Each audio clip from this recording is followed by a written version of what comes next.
नमस्कार, मैं हूं समीर अब्बास। आज से हम शुरू करने जा रहे हैं किस्सा कर्नाटक का। एक नए अंदाज में कर्नाटक चुनाव की खास कवरेज, जहां सियासी बयानबाजी नहीं, जहां बड़े बड़े दावे नहीं, बात होगी सिर्फ लोगों के असली मुद्दों की।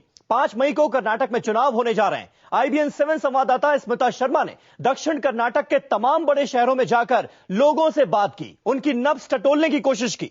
बेंगलुरु से मैसूर होते हुए स्मिता मैंगलोर तक गई। आज पहले दिन स्मिता के साथ चलते हैं बेंगलुरु। देखिए किस्सा कर्नाटक का।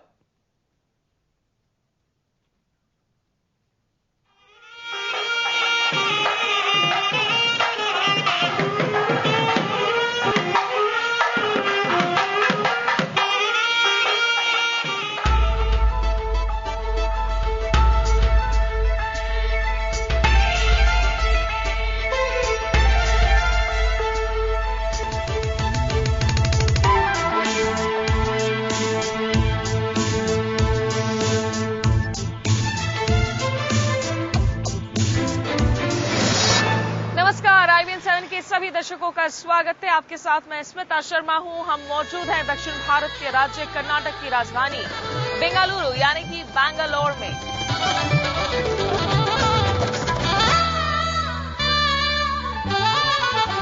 यहां सियासत उबाल पर है क्योंकि अगले कुछ दिनों में यहां विधानसभा चुनाव होने जा रहे हैं। सबके जहन में एक सवाल, ताज किसके सिर बैठेगा? लेकिन सियासी पेचीदगियों को दरकिनार कर देते हैं। आइए जानते हैं कि आखिर कितनी खूबसूरत हैं कर्नाटक की शहरें, कितने खास हैं यहाँ के गांव, कैसे हैं यहाँ के लोग, क्या है उनकी सोच, उनकी मुश्किलें, क्या है इस राज्य का इतिहास। तो चलिए मेरे सहयोगी वीडियो जर्नलिस्ट दिनेश देहुरी और मेरे साथ जुड़िए इस खास सफर में, जहां यहाँ के दक्षिण और दक्षिण पश्चिमी इलाकों से हम आपके लिए लेकर आएंगे किस्सा कर्नाटक का।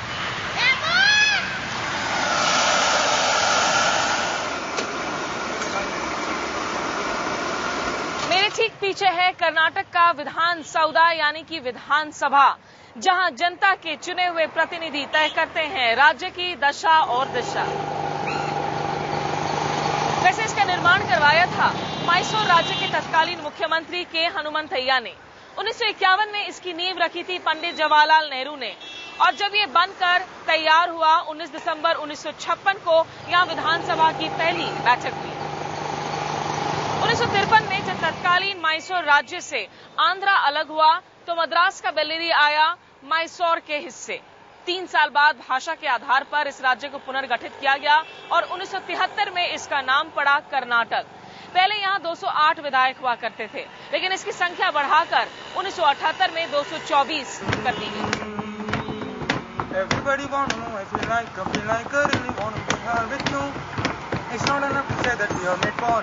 अभिजीत मेरे साथ हैं, ये मैंगलोर के रहने वाले हैं और MBA के स्टूडेंट हैं। अभिजीत, कर्नाटक में कौन सी चीज है जो आप बदलना चाहेंगे अगर आप सोचिए एक दिन के लिए मुख्यमंत्री बन जाए, चीफ मिनिस्टर बन जाए? पूरा पॉलिटिकल सिस्टम बदलना चाहूंगा। अभी फिलहाल कर्नाटक में बहुत सारे प्रॉब्लम्स चल रहे हैं पॉलिटिक्स में। सबसे पहले वो एक चीज बदलना चाहूंगा। आप मैंगलोर से आते हैं और बैंगलोर शहर को जब आप देखते हैं, डिफरेंस क्या पाते हैं? बैंगलोर शहर में आपको सबसे परेशान क्या चीज करती है? एक्चुअली बैंगलोर शहर ग्रीन सिटी है, लेकिन ट्रैफिक बहुत है यहाँ पे। ट्रैफिक का एक बहुत बड़ा प्रॉब्लम, सिर्फ ट्रैफिक का प्रॉब्लम। राइट। तो ये अभी जो इलेक्शंस होने जा रहे हैं, कर्नाटक का यूथ कितना पॉलिटिकली एक्टिव है, कितना ज्यादा इंटरेस्ट लेता है यहाँ की पॉलिटिक्स में, यहाँ की पॉलिटिकल सोच में? अभी जैसा यहाँ पॉलिटिकल पार्टी जैसे बिहेव कर रही है, मेरे हिसाब से बहुत से यूथ को आगे आना चाहिए, लेकिन लग तो ऐसा रहा है कि बहुत पीछे जा रहे लोग।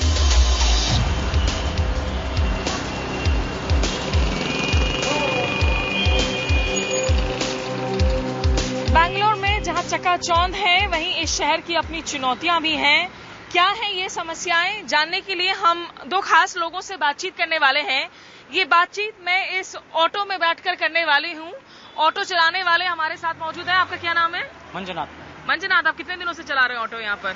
ऑटो 10-15 ईयर, 10-15 साल हो गए। लेकिन बैंगलोर में कुछ दिक्कतें तो होंगी। हाँ।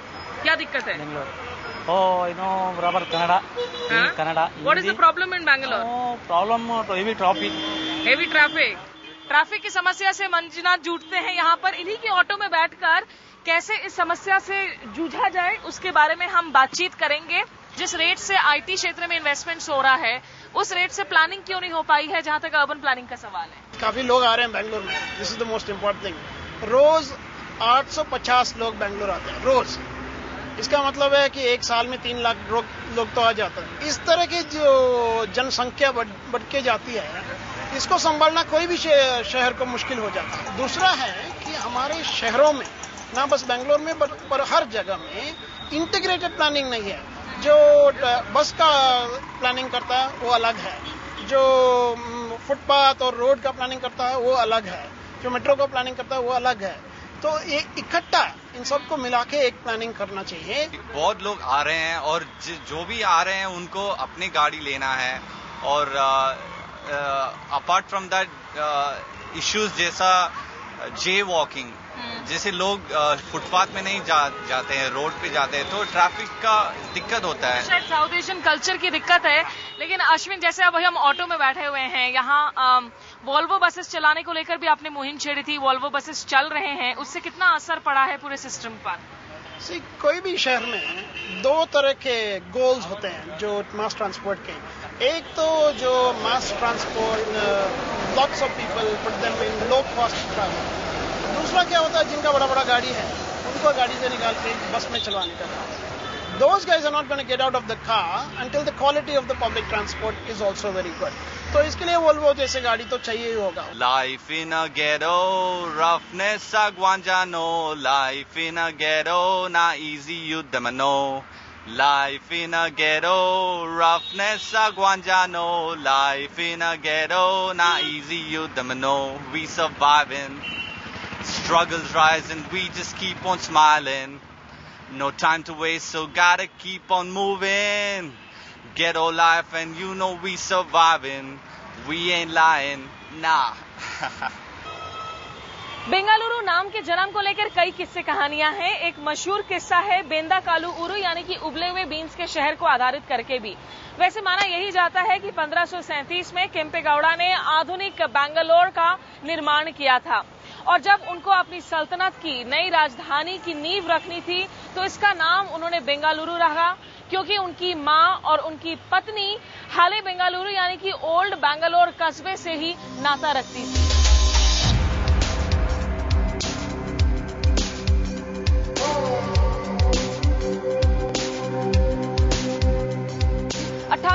के बाद से बैंगलोर एक छावनी और नागरिक और सैन्य स्टेशन बना और सैनिक परंपराओं के तहत इसके कई सड़कों के नाम रखे गए, जैसे कि artillery road, CMH road, infantry road, cavalry road और ये ब्रिगेड रोड जहां हम मौजूद हैं, ये महात्मा गांधी रोड से सटा हुआ है और अपनी बाजारों के लिए, मॉल्स के लिए आज मशहूर है।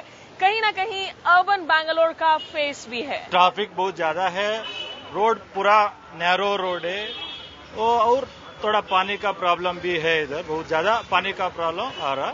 What are the issues that are there in your mind based on which you will cast your vote? First issue is corruption.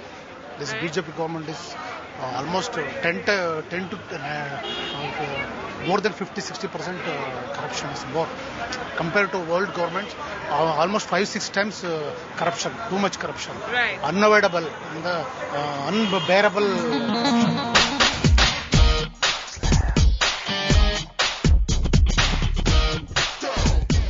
Bangalore को भारत के fashion capital, pub city, silicon valley के तौर पर जाना जाता है, लेकिन दिलचस्प बात यह है कि बैंगलोर को एक चकाचौंध वाले शहर के तौर पर शायद किसी ने नहीं सोचा था, इसकी कल्पना नहीं की गई थी।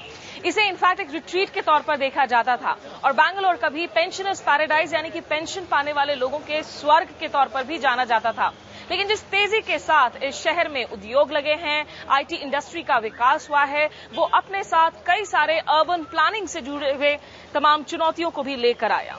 सिटी की साइज बहुत बढ़ गई है, उससे ट्रैवलिंग बहुत मुश्किल हो गया है। The suburbs have become very, very big. The traffic within the suburbs, everything has really exploded, and the housing problem, right, which is causing people to move 10, 12, 15 kilometers out from the city center, which people hadn't even thought of. 5, 8, 10 years ago. Public transport is practically negligible, so we have to depend on rickshawalas, which makes us more vulnerable because it's a one-on-one equation. So, till the infrastructure doesn't catch up with the demands that women have, I don't think we will feel safe in the city. Krishnapuram परिवार हमारे साथ है, 25 साल से बैंगलोर में ही रह रहे हैं। इनकी भी बातों को सुनते हैं। There's too much of population, too much of traffic. Before, it used to be deserted, Bangalore. Like when I was born, I didn't see so many people. But now I see like it is like 100 times more. They must change this environment, Trees are, they are cutting trees. Right. This traffic is going every day. Because of pollution, there is no water. Everything is scarcity now. Right. तो कृष्णापुरम परिवार को लगता है कि green Bangalore ज्यादा हरा भरा हो, ग्रीन हो, ये इस बार एजेंडा होना चाहिए जहां तक चुनावों का सवाल है।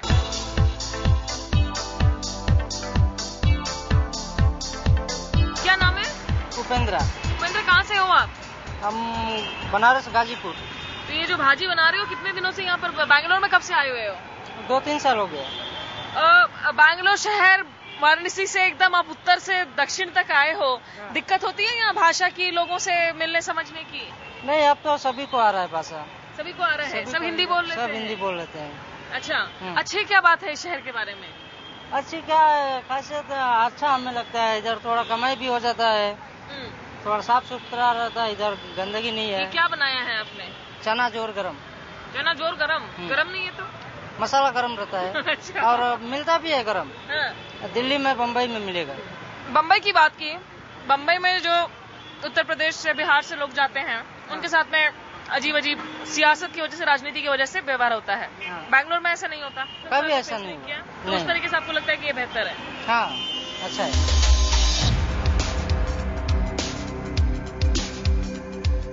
जारी है किस्सा कर्नाटक का। ब्रेक के बाद बैंगलोर में युवाओं को बढ़ चढ़कर वोट डालने के लिए कौन कर रहा है प्रोत्साहित?